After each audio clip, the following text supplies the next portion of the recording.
Hello, everybody. Today is Tuesday, September the 2nd, 2014. My name is Michael Wright, and this is the Ichimoku Kinko Hyo daily video. Just before going forward, please do pause the recording and read over our risk disclaimer.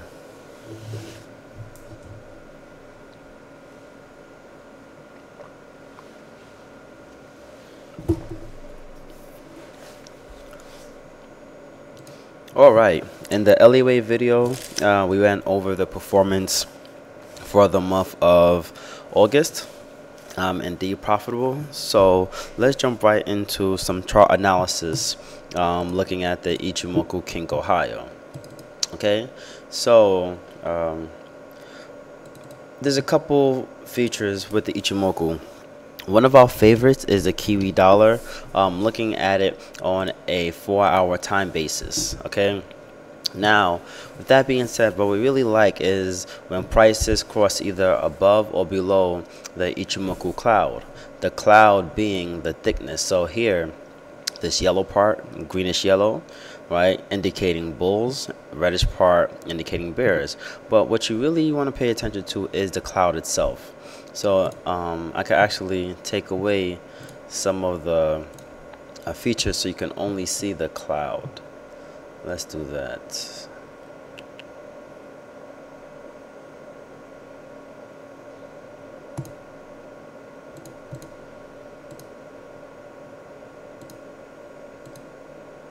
Okay, so this cloud itself.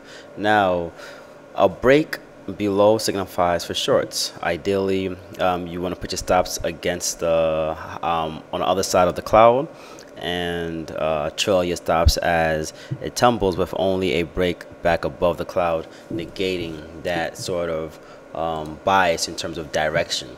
So looking at the cloud is really directional based and works pretty well with the higher time frames. Obviously, the higher the time frames, the wider your stop. So for me, I like to really stay eyes on the 4-hour and the hourly we have the basis. For those who are interested in various of our strategies, we do share it with our coaching students in terms of the different strategies there on an hourly basis, ranging from the euro dollar. It's different. We use the Tenkan and Kijin, but we use the euro dollar, the Kiwi, the pound, etc. So if you're interested, do visit our coaching page and fill out the application.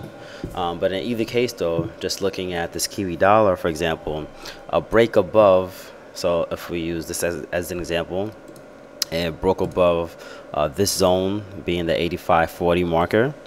Okay, so ideally your stops will have to be just around, let's say, 84.60. All right, so not too bad. And then obviously as prices stay above and push higher, then you begin to trail your stops and then really stay with the trend for as long as possible, and that possibility lied at 87.60. So that would have gave you just about 200 pip rally before the whole move negated. Okay, same thing on the opposite end, right? If it breaks below, you can really trail your stops until it negates. Here, you probably would have got stopped on that other move higher, but you would have made money on this move to the top side, and then again this move on the southern journey. With that being said, we it's good for shorts now, but I like to sort of bottom pick, so I'm gonna wait to possibly get long, but I have to get long on a break above the cloud, and then what we would like to see is a bullish cross in terms of the cloud now turning into that greenish yellow, indicating that indeed the trend is now to the top side. All right, so take a look at the Kiwi. This strategy sort of also works well with the Aussie dollar.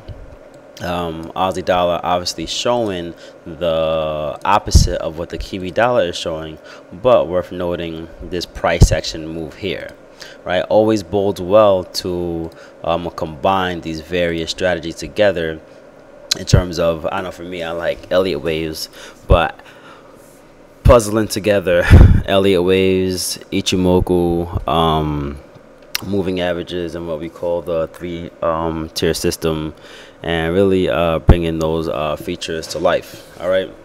So also you can watch the Aussie dollar. If we take a look at the dollar CAD, okay, dollar CAD very similar here too, right? Prices break above. Again, it works pretty well on the higher time frames, but it does not work well for all pairs. Okay, so just want to repeat that and reiterate that, because where people go wrong is to think that a strategy will work for every single pair and will work 100% of the time. That's not the case, and that is exactly why we do not over leverage, and exactly why we tend to respect the market. All right, I do like to set up a lot. We'll see how this dollar cap plays out. All right, so watching that as well, but really key focus, in my opinion, and for us, is going to be the Kiwi dollar in terms of looking at it from an Ichimoku standpoint. Elsewhere, if you are interested in various other pairs, relate other pairs, watch the Elliott wave video, because we did talk about a possible pound dollar. All right, and then we also in the Elliott wave video sorry, have mentioned an Aussie dollar as well, and pairing that with the pound 4-hour time basis. Just go back and watch the previous video. It is posted in the members area as well. We did send it out across the board. If you're not a member, feel free to sign up for our 14-day trial. You could just visit globalfxclub.com. All right, guys. Again, have a hope you all had a safe Labor Day. Look forward to this upcoming month, extending the gains thus far, and looking to push higher. If you have any questions, do not hesitate to email us at info@globalfxclub.com. All right, guys. Cheers and good luck trading.